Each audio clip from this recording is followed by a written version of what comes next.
Hello students, how are you doing. तो आज मैं आपको करवाने जा रहा हूँ कुछ मोलैरिटीज़ के और कंसंट्रेशन टर्म से रिलेटेड क्वेश्चन कराने से पहले मैं आपको कुछ इम्पोर्टेंट कंसेप्ट सिखाने जा रहा हूँ जो कि आपके क्वेश्चंस में बहुत ज़्यादा यूज़ होंगे।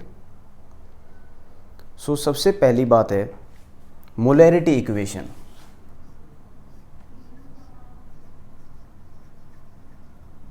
मोलैरिटी इक्वेशन जैसा कि आप सब जानते हैं, मोलैरिटी का फॉर्मूला क्या होता है? Number of moles of solute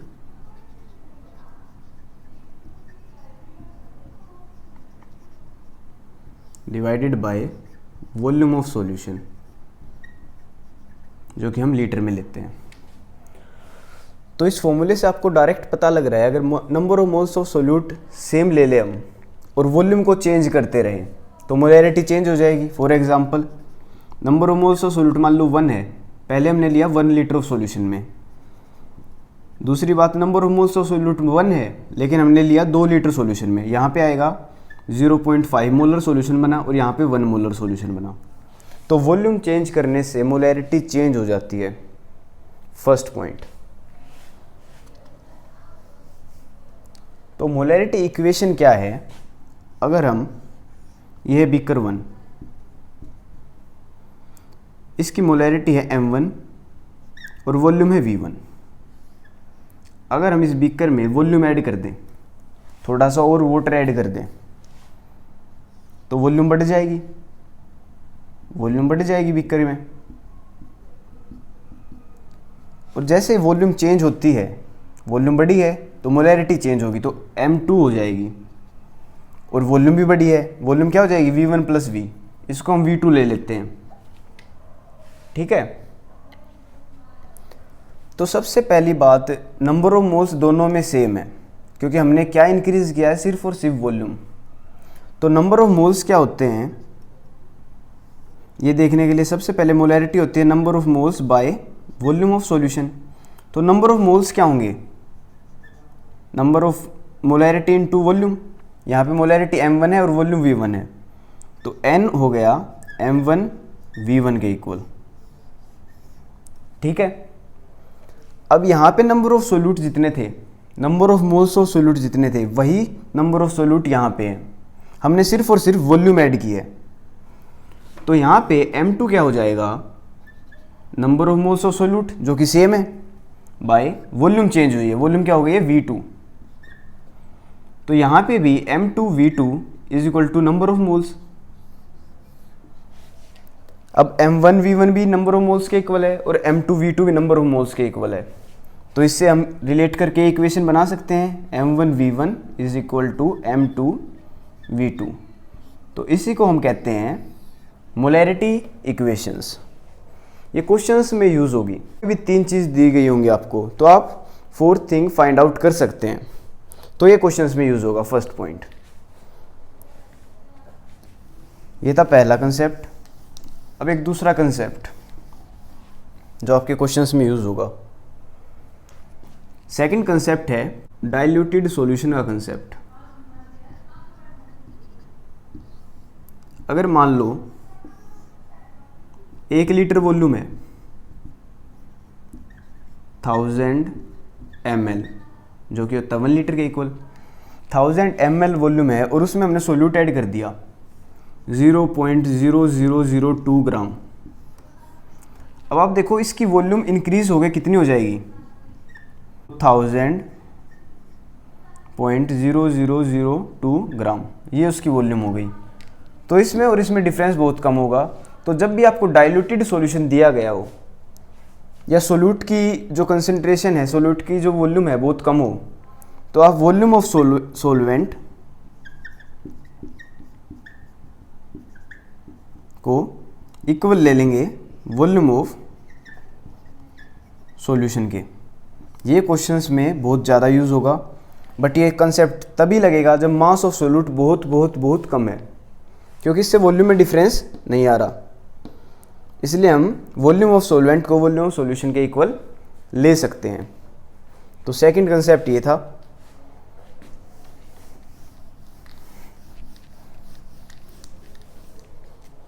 third है मोलैरिटी का एक और फॉर्मूला आपको याद होना चाहिए। मोलैरिटी का एक और फॉर्मूला है डेंसिटी, जब किलोग्राम पर लीटर में दी गई हो, और मोलर मास ऑफ सोल्यूट, जब हम किलोग्राम पर मोल में लेते हैं। तो इसकी इक्वेशन को अब जब हम कैंसिल करेंगे तो क्या आ जाएगा, किलोग्राम से किलोग्राम कैंसिल हो जाएगा और यूनिट आ जाएगी मोल पर लीटर। और मोल पर लीटर किसकी यूनिट होती है, मोलैरिटी की। तो ये फॉर्मूला भी आप याद रखें, डेंसिटी बाय मोलर मास। लेकिन ध्यान रखने वाली बात है, मोलर मास भी आपको किलोग्राम में लेना है, किलोग्राम पर मोल में, और डेंसिटी भी आपको किलोग्राम पर लीटर में लेनी है, तब ये फॉर्मूला यूज़ होगा। तो चलो स्टार्ट करते हैं अपने क्वेश्चंस। स्टूडेंट्स, क्वेश्चन है calculate the mass of sodium acetate required to make 500 ml of 0.375 molar aqueous solution. तो मोलैरिटी दी गई है, तो मोलैरिटी का सबसे पहले फॉर्मूला लिख लेते हैं, weight of solute divided by molar mass multiply by volume in millilitre multiply by 1000। तो सबसे पहले देखो मोलैरिटी दी गई है 0.375। वेट ऑफ सोल्यूट हमें निकालना है, मोलर मास दिया गया है 82.0245 इंटू वॉल्यूम हमें दी गई है 500 ml, ml में दी गई है तो ऊपर 1000 आएगा। तो हमें सिर्फ और सिर्फ वेट कैलकुलेट करना है।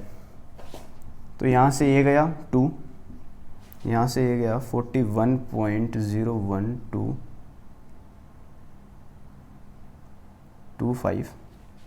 अब वेट आ जाएगा 0.375 मल्टीप्लाई बाय 41.0122, ये आ गया, और ये आ जाएगा 15.37 ग्राम। तो ये इसका आंसर, बहुत ही सिंपल क्वेश्चन था, फॉर्मूले में पुट करो और आपका आंसर आ जाएगा। तो स्टूडेंट्स, नेक्स्ट क्वेश्चन है हमारा, calculate the concentration of nitric acid in moles per litre. अब देखो, मोल्स पर लीटर किसकी यूनिट है, मोलैरिटी की। तो हमें क्या निकालना है, मोलैरिटी निकालनी है। सबसे पहली बात, in a sample which has density, density दे रखी है 1.41 gram per millilitre, and mass percentage of nitric acid being 69%। Mass percentage दी गई है 69% और मोलैरिटी निकालनी है।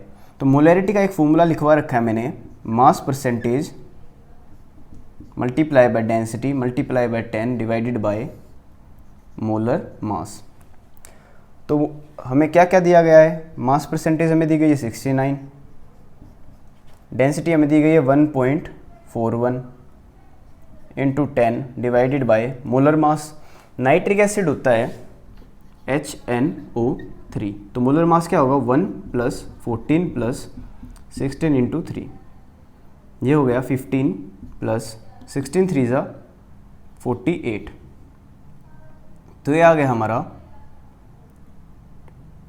63 ग्राम। तो डिवाइडेड बाय 63, मोलैरिटी हमारी आ जाएगी, अगर हम इसको कैलकुलेट करेंगे 1.41 14.1 63 15.44 मोलर। तो ये इसका आंसर, आपको सिर्फ और सिर्फ फॉर्मूला पता होना चाहिए था, आपका आंसर आ जाएगा, जो कि mass percentage into density into 10 divided by molar mass. चलो बढ़ते हैं नेक्स्ट क्वेश्चन पे। क्वेश्चन है हमारा, what is the concentration of sugar, sucrose कहते हैं शुगर के मॉलिक्यूल को, जिसका फॉर्मूला होता है C12H22O11 in moles per litre. Moles per litre मतलब समझ जाना, मोलैरिटी निकालनी है। If 20 gram of dissolved in enough water to make final volume up to 2 litre. तो देखो सोल्यूट का मास दिया गया है, वेट ऑफ सोल्यूट दिया गया है हमें, जो कि है 20 ग्राम। फाइनल वॉल्यूम दी गई है सॉल्यूशन की 2 लीटर। मोलैरिटी निकालनी है। मोलैरिटी क्या होता है, वेट ऑफ सोल्यूट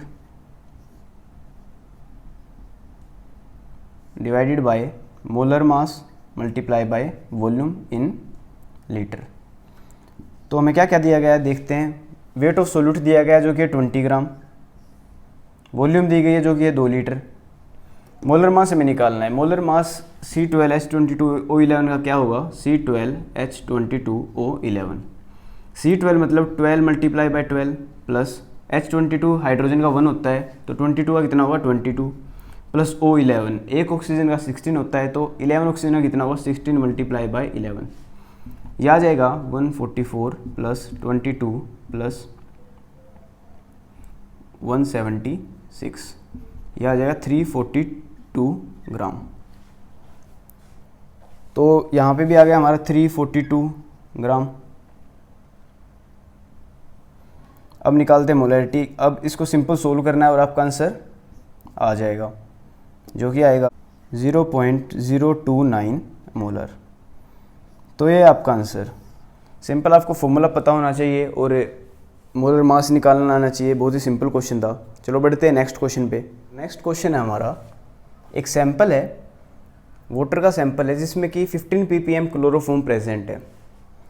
तो 2 क्वेश्चन पूछे गए हैं। इसको सबसे पहले परसेंट बाय मास में बताओ। तो हमें रिलेशन पता है ppm is equal to mass percent multiply by 10 की पावर 4।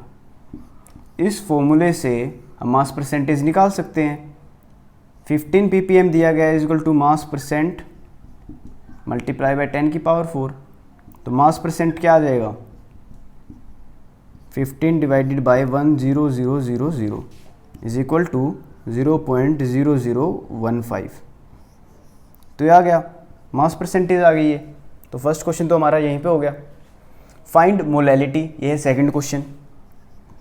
मोलैलिटी का फॉर्मूला क्या होता है, is equal to number of moles of solute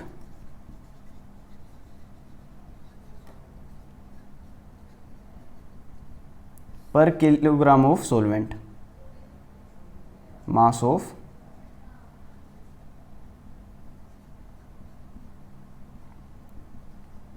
किस मिलेंगे किलोग्राम में। तो नंबर ऑफ मोल्स हमें पता होने चाहिए क्या होते हैं, wait by molecular mass multiply by नीचे यही आ जाएगा mass of solvent in kilogram. तो वेट पता करते हैं कितना क्लोरोफॉर्म प्रेजेंट है। अब देखो मास परसेंटेज दी गई है। मास परसेंटेज क्या होता है कि 100 ग्राम में कितना प्रेजेंट है। अब हमें इससे पता लग रहा है कि 100 ग्राम में 100 ग्राम सॉल्यूशन में 0.0015 ग्राम क्लोरोफॉर्म है। तो 1 किलोग्राम में कितना होगा ये निकालना है। 1000 ग्राम में कितना होगा, इसको 10 से मल्टीप्लाई करते हैं 0.015 ग्राम। तो ये आ गया 1 किलोग्राम में। 1 किलोग्राम ऑफ सॉल्यूशन, पूरे सॉल्यूशन में इतना होगा।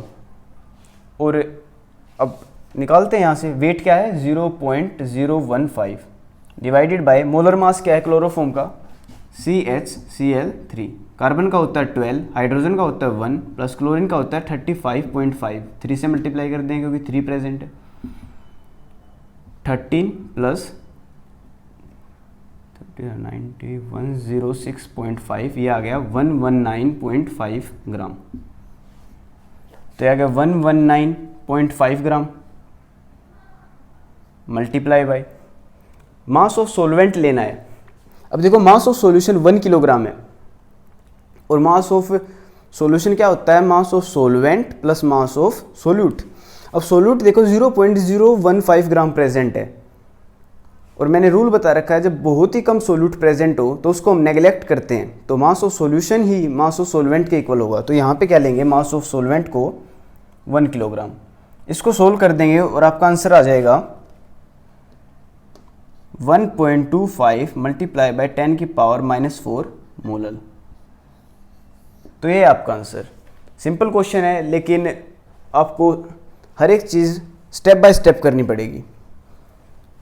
फर्स्ट पार्ट था मास परसेंटेज निकालनी है तो डायरेक्ट फॉर्मूले से आ रही है। सेकंड था मोलैलिटी निकालनी है, number of moles of solute bye mass of solvent. तो मास ऑफ सोलवेंट तो पहले ही आ गया क्योंकि मास ऑफ सॉल्यूशन के इक्वल है, क्योंकि सोल्यूट बहुत ही कम अमाउंट में प्रेजेंट है, ppm की बात हो रही है ना, तो 1 आ गया। अब नंबर ऑफ मोल्स का फॉर्मूला डायरेक्ट है, weight by molecular mass.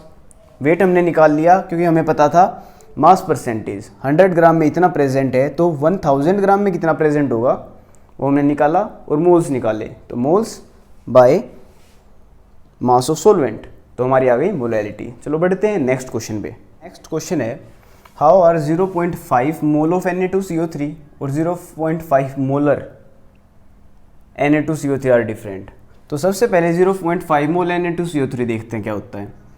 Na2CO3 का मास देखते हैं सबसे पहले क्या होता है। सोडियम का होता है 23 मल्टीप्लाई बाई 2 प्लस कार्बन का होता है 12 प्लस ऑक्सीजन का होता है 16 मल्टीप्लाई बाई 3। यहाँ पे आ जाएगा 46 प्लस 12 प्लस 48, ये आ जाएगा हमारा 106 ग्राम।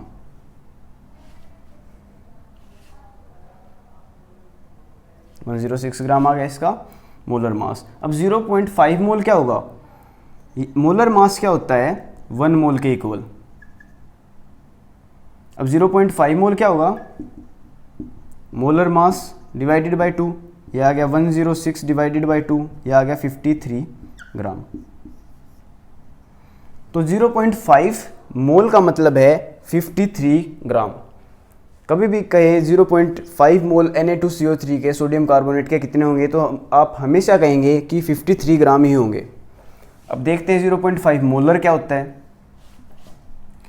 0.5 मोलर का मतलब है 0.5 मोल्स प्रेजेंट हैं पर लीटर ऑफ सॉल्यूशन में। तो इसको देखो हम दो तरह से रिप्रेजेंट कर सकते हैं। 0.5 मोल्स हैं, अगर 0.5 मोल की बात हो तो क्या लिखेंगे 53 divided by 106 multiply by 1 litre volume जो है। तो इस तरह से 0.5 मोल हो सकते हैं।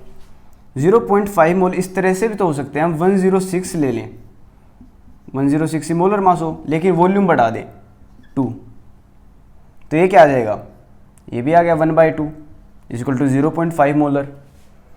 तो नंबर ऑफ मोल्स अगर कहें 0.5 मोल है तो हर बार 53 ग्राम ही प्रेजेंट होगा सोडियम कार्बोनेट।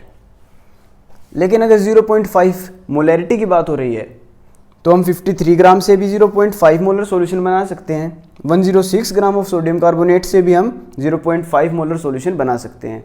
तो इस तरह से डिफरेंट है। तो चलो बढ़ते हैं नेक्स्ट क्वेश्चन पे। नेक्स्ट क्वेश्चन हमारा कैलकुलेट द मोलैरिटी, मोलैरिटी निकालनी है of solution of ethanol in water.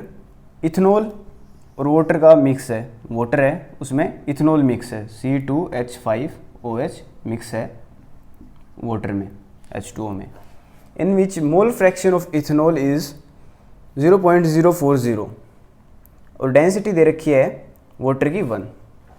तो मोल फ्रैक्शन क्या होती है, मोल फ्रैक्शन ऑफ इथेनॉल, इथेनॉल को हम 1 ले लेते हैं और वाटर को हम 2 ले लेते हैं, ठीक है। मोल फ्रैक्शन 1 क्या होगी, number of moles of 1 component by total number of moles.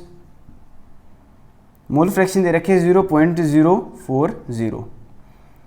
अब N1 हमें पता नहीं है, N1 हमें पता नहीं है, प्लस N2 क्या है, वाटर के मोल्स।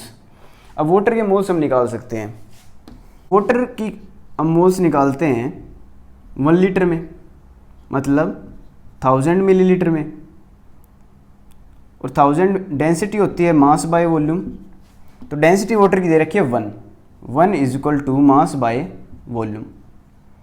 तो मास कितना आ जाएगा 1000 ग्राम, मतलब 1000 ग्राम वेट होता है 1 लीटर ऑफ वाटर में। जब नंबर ऑफ मोल्स निकालते हैं, वेट बाय मोलर मास, ये होता है नंबर ऑफ मोल्स।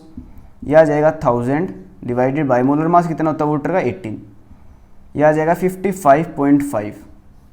या आप वैसे भी याद रखें, बहुत जगह यूज़ होता है वाटर का, 55.5 मोल्स आ जाएंगे। तो यहाँ पे आ गया 55.5।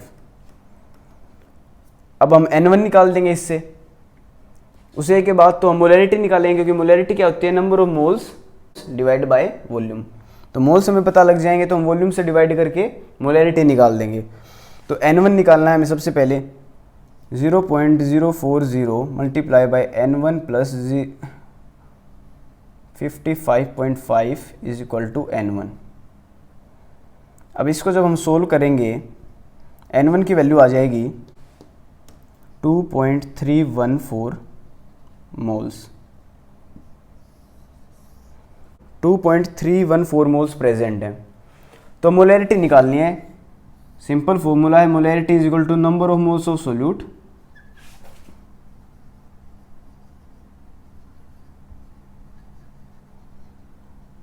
Divided by volume of solution, जो कि हम लेंगे लीटर में। तो मोलैरिटी क्या आ गई, number of moles of solute हमने निकाले 2.314। वॉल्यूम ऑफ सॉल्यूशन क्या है, वॉल्यूम ऑफ सॉल्यूशन होती है volume of solute plus volume of solvent. Solvent हमने लिया 1 लीटर, सोल्यूट जैसे कि हमें पता है कि बहुत ही कम अमाउंट में प्रेजेंट है, तो उसको हम नेगलेक्ट करेंगे क्योंकि डाइल्यूट सॉल्यूशन है, तो वॉल्यूम हम लेंगे 1 लीटर। तो मोलैरिटी आप में आ जाएगी 2.314 मोलर। ये बहुत ही इंपॉर्टेंट क्वेश्चन है, इसमें सिर्फ और सिर्फ कंसेप्ट ये लगेगा, सबसे पहले तो आपको मोल फ्रैक्शन से नंबर ऑफ मोल्स आप निकाल लेंगे, लेकिन बच्चे जहाँ कंफ्यूज होते हैं वो है यहाँ पे कि वॉल्यूम ऑफ सॉल्यूशन हमने खुद कैसे ले ली, क्योंकि हमने वॉल्यूम ऑफ सॉल्यूशन ली है वॉल्यूम ऑफ सॉल्वेंट के इक्वल, क्योंकि वॉल्यूम ऑफ सोल्यूट बहुत ही कम प्रेजेंट है, तो नेगलेक्ट करते हैं डाइल्यूट सॉल्यूशन में। ये रूल याद रखें, सिर्फ और सिर्फ for dilute solution. Dilute solution कौन सा होता है, जिसमें कि मोल ऑफ सोल्यूट बहुत ही कम हो, volume of solution is equal to volume of solvent. Volume of solvent के इक्वल लेते हैं, ठीक है। तो मैंने आपके सारे के सारे क्वेश्चंस कवर करवा दिए हैं जो कि मोलैरिटी पे और कंसंट्रेशन टर्म से बनते हैं। इसमें हमने मोल फ्रैक्शन के भी क्वेश्चन किए, मोलैरिटी के भी क्वेश्चन किए, मोलैरिटी इक्वेशन के भी क्वेश्चन किए। अगर आप ये सारे के सारे क्वेश्चन अच्छी तरह से कर लोगे तो आपके मोलैरिटी और कंसंट्रेशन टर्म पे क्वेश्चन गलत होना इम्पॉसिबल है।